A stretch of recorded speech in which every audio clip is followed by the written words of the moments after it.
राजा दक्ष भगवान शिव को क्यों थे नापसंद, जानिए महादेव और दक्ष की कथा। जिस भोलेनाथ को देवता से लेकर दानव तक पूजते थे उन्हें राजा दक्ष बिल्कुल पसंद नहीं करते थे।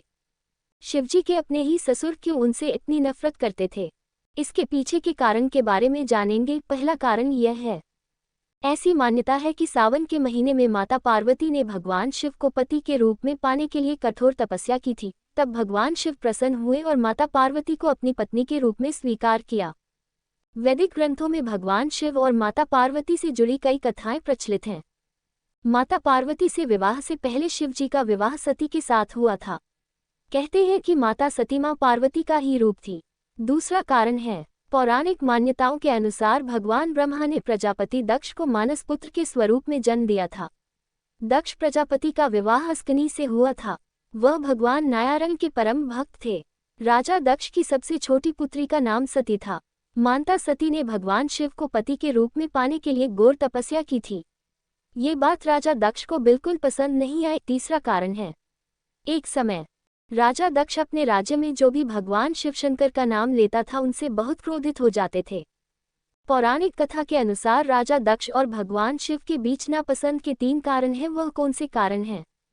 पौराणिक कथा के अनुसार प्रारंभ में भगवान ब्रह्मा के 5 सिर हुआ करते थे और भगवान ब्रह्मा के 3 सिर सदैव वेदों का पाठ करते थे, लेकिन उनके 2 सिर वेदों को भला बुरा कहते थे। इस आदत से भगवान शिव हमेशा क्रोधित रहते थे। फिर एक दिन इससे क्रोधित होकर उन्होंने ब्रह्मा जी का 5वां सिर काट दिया था। महाराज दक्ष अपने पिता ब्रह्मा का सिर काटने के कारण भगवान शिव से क्रोधित रहते हैं। चौथा कारण है, एक और कहानी सुनाते हैं। एक बार दक्ष प्रजापति ने अपनी 27 पुत्रियों का विवाह चंद्रदेव से किया गया था। दक्ष की 27 पुत्रियों में रोहिणी सबसे सुंदर थी। यही कारण था कि चंद्रदेव उनसे अधिक प्रेम करते थे और बाकी 26 पत्नियों की उपेक्षा करते थे। जब राजा दक्ष को इस बात का पता चला तो उन्होंने चंद्रदेव को आमंत्रित किया और विनम्रतापूर्वक चंद्रदेव को इस अनुचित भेदभाव के प्रति आगाह किया।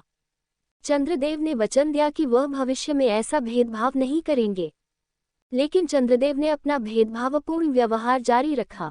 दक्ष की पुत्रियां क्या करती, ये बात उन्होंने दुखी होकर अपने पिता को फिर बतलाई। इस बार दक्ष ने चंद्रलोक जाकर चंद्रदेव को समझाने का निश्चय किया।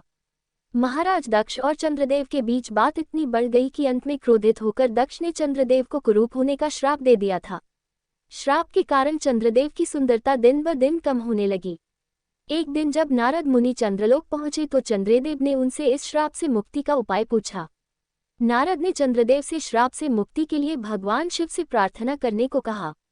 चंद्रदेव ने वैसा ही किया और शिव ने उन्हें श्राप से मुक्त कर दिया। 5वां कारण है, एक बार यज्ञ का आयोजन किया गया था जिसमें सभी देवी देवता पहुंचे थे।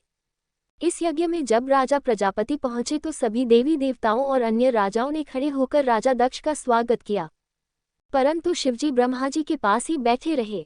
ये देखकर राजा दक्ष ने इसे अपना अपमान समझा और शिव के प्रति अनेक अपमानजनक शब्दों का प्रयोग किया। राजा दक्ष भगवान शिव को सती के योग्य नहीं मानते थे। एक अन्य मान्यता के अनुसार पार्वती जी का जन्म पहले राजा दक्ष के यहाँ सती के स्वरूप में हुआ था। सती के रूप में माता पार्वती भगवान महादेव से ही विवाह करना चाहती थी, लेकिन सती के पिता राजा दक्ष को लगता था कि भगवान शिव सती के योग्य नहीं हैं।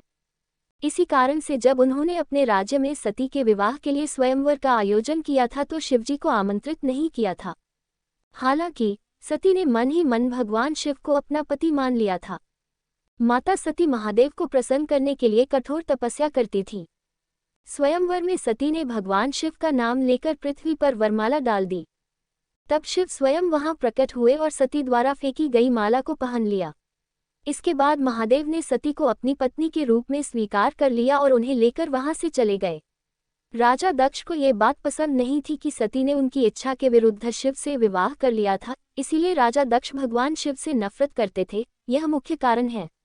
तो मित्रों, आप सभी समझ गए होंगे इस जानकारी में। आप सभी को ये जानकारी अच्छी लगी हो तो मुझे कमेंट बॉक्स में आपके सुझाव जरूर लिखें।